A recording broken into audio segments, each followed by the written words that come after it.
Anda kembali di Kompas Petang, Saudara. Dalam pengundian nomor urut Pilgub Jatim, Paslon Lulu Nur Hamidah Lukmanul Hakim mendapat nomor urut 1.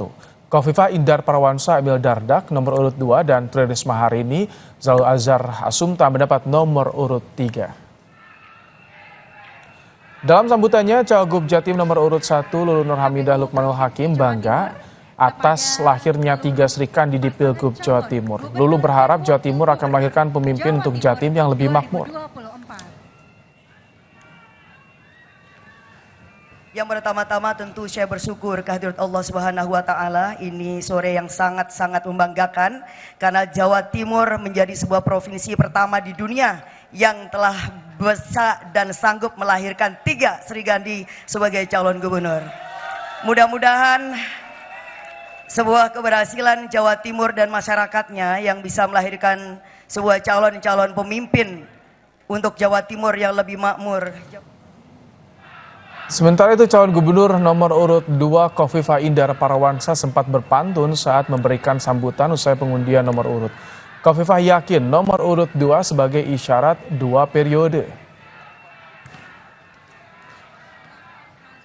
Terus ikhtiar tiada jeda.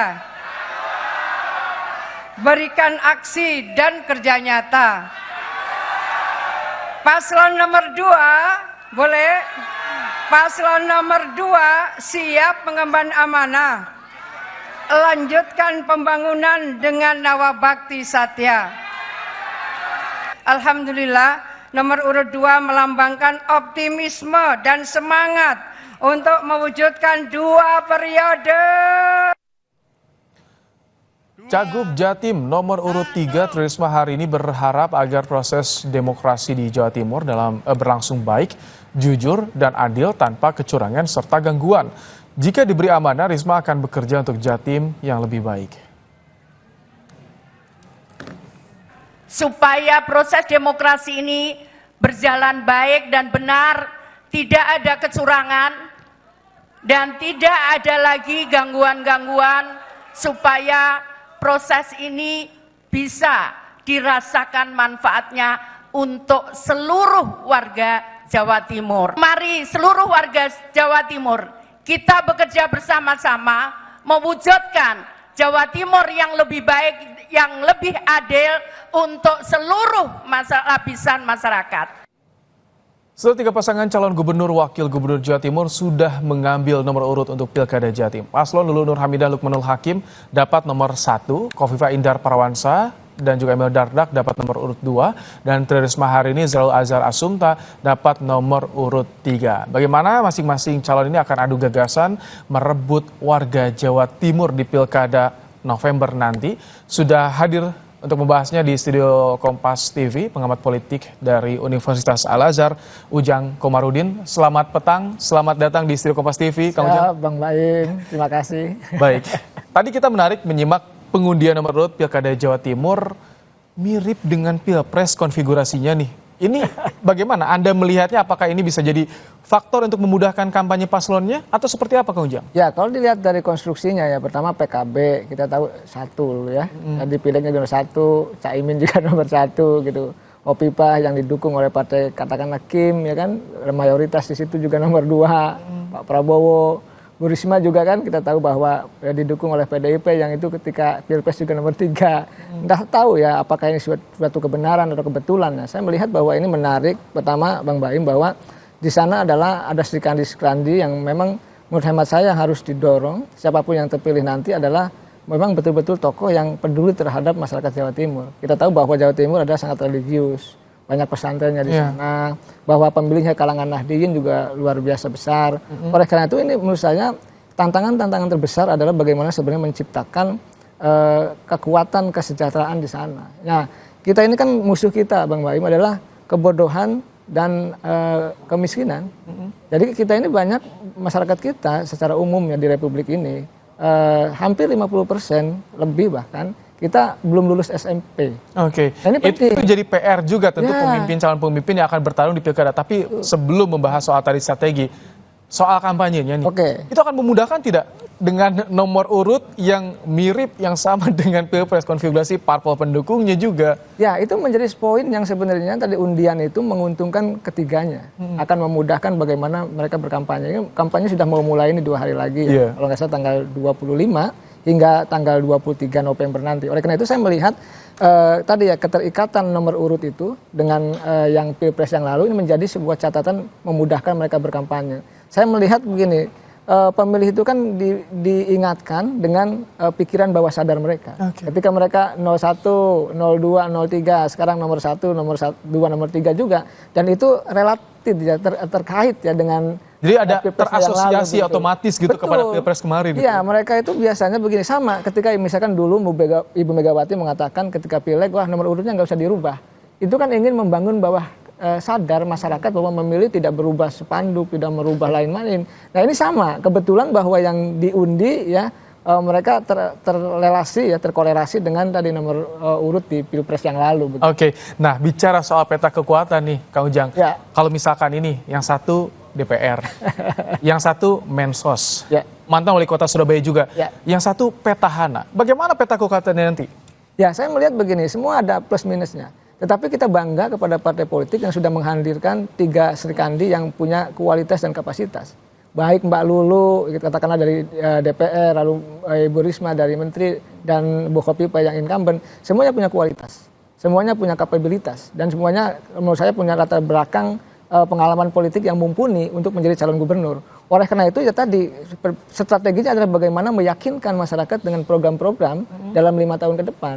Nah, masyarakat kita kan ada yang betul-betul pemilih yang rasional, ada pasti itu. Dan yang kedua, pemilih juga yang berdasarkan kepada ya emosionalitas, bukan kemarahan tapi kepedulian, misalkan dia kedekatan berdasarkan keluarga, asosiasi organisasi. Kalau Anda melihat karakter pemilih Jawa Timur itu bagaimana? Kalau misalkan saat ini apakah gagasan-gagasan yang disampaikan paslon sudah bisa tersampaikan atau masih ada yang kurang nih soal komunikasinya menurut Anda? Ya, saya sih melihat ketiganya tentu akan memberikan program-program yang terbaik. Tetapi ada yang gini, misalkan incumbent mungkin lebih diuntungkan karena memang sudah lama bekerja gitu. Lalu ya Mbak Lulu mungkin diuntungkan juga karena DPR-nya. Bu Risma juga mungkin ada jejak-jejak investasi politik mungkin di Jawa Timur karena menterinya itu.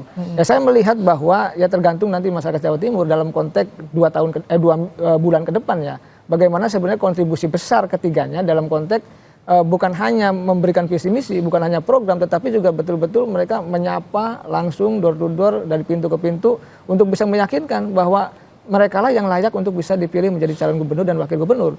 Ya itu harus diyakinkan, karena bagaimanapun begini, ketika maju itu kan tidak dengan tangan kosong. Harus ada jejak investasi politik yang telah dibangun gitu. Lalu juga ada kepedulian yang sudah diberikan. Lalu juga misalkan ada kampanye apa yang harus bisa direalisasikan ke depan. Ini menjadi catatan-catatan menurut hemat saya yang harus dilakukan oleh ketiga kandidat tersebut kalau ingin ya menang di salah satu pasangan itu begitu. Yang jadi magnet di Jawa Timur apa sih? Karena kan selama ini perebutan Nahdliyin, warga Nahdliyin yang disorot nih untuk Pilkada Jawa Timur. Untuk tahun ini bagaimana? Ya, ada memang logika pemilih begini. Kalangan Nahdliyin biasanya yang tadi yang rasional, dia memilih berdasarkan independensi. Ya ada yang independen memilih ya karena kepentingan pribadi memilih. Tetapi ada juga yang kalau dalam bahasa saya samina wa atona. Kami mendengar dan kami taat biasanya mengikut keinginan dari Pak Kiainya gitu. Itu kan karena kalangan santri mengikuti itu. Itu budaya Nahdliyin yang hari ini masih ada gitu. Kalau Kiainya memilih kandidat A ya santrinya juga kemungkinan A. Tetapi kalau kita lihat konfigurasi yang ada saat ini tadi ada 2 kemungkinan. Banyak juga yang independen, yang kalangan Nahdliyin terdidik, ya mereka memilih independen, memilih berdasarkan keyakinannya, rasionalitasnya, visi misinya, gagasannya. Tetapi tidak sedikit juga yang tadi kalangan Nahdliyin yang kelas bawah itu, kalangan santri yang mengikuti apa yang menjadi. Tapi di 3 paslon ini Nahdliyin tersebar di 3-3-nya ada. Ini yang menarik di perebutannya nih. Betul. Oleh karena itu saya melihat tadi seberapa besar, seberapa banyak intensitas hubungan itu yang dibangun sejak lama dari ketiganya itu. Siapa yang tadi lama membantu, lama berhubungan baik, ya lama sudah katakanlah berjejaring ya dengan kalangan Nahdliyin kelas bawah, ya itulah yang mungkin akan menjadi pertimbangan bagi pemilih untuk memilih salah satu di antara mereka itu. Kalau peta kekuatan berdasarkan basis wilayah kita kenal di Jawa Timur ada Are, Mataraman, Tapal Kuda, Madura, itu berbasis-basis wilayah yang itu perebutannya nanti bagaimana kira-kira akan sengit tidak Kang Ujang? Ya pasti, setiap wilayah punya karakteristik sendiri dan biasanya terikatan dari kekeluargaan, terikatan kelahiran, keterikatan ormas, gitu, keterikatan misalkan berbasis kepada ikatan pesantren itu menjadi penting. Tapi saya bicara secara umum saja bahwa tadi bagaimana sebenarnya basis-basis kekuatan itu didekati ya kalau bahasa saya secara langsung. Tidak menggunakan cara-cara misalkan menggunakan pihak lain atau menggunakan relawan dan lain sebagainya. Tapi harus langsung betul-betul terjun sehingga apa? Sehingga mereka merasa peduli didatangi. Ini sebenarnya yang menjadi penting dalam catatan pilkada karena mereka kenapa yang datangnya yang mewakili dan sebagainya. Oleh karena itu saya melihat dalam konstruksi peta kekuatan wilayah Jawa Timur itu adalah menurut saya tetap saja daerah manapun harus dikunjungi, harus didatangi dengan waktu yang sempit tersebut. Oke, ada 2 hari menjelang kampanye itu waktunya bagi warga Jawa Timur karena sudah ada nomor urutnya untuk menyerap gagasan, menyerap visi misi program masing-masing calon. Terima kasih Kang Ujang untuk pandangannya di program Kompas Petang sore hari ini. Sama-sama Bang Baim. Dan saudara, Kompas Petang akan kembali usai jeda. Ada informasi 3 pasangan calon gubernur dan wakil gubernur kandidat pada Pilgub Jakarta 2024 bersiap untuk pengambilan nomor urut di KPU Jakarta. Laporan langsungnya kami hadirkan sesaat lagi.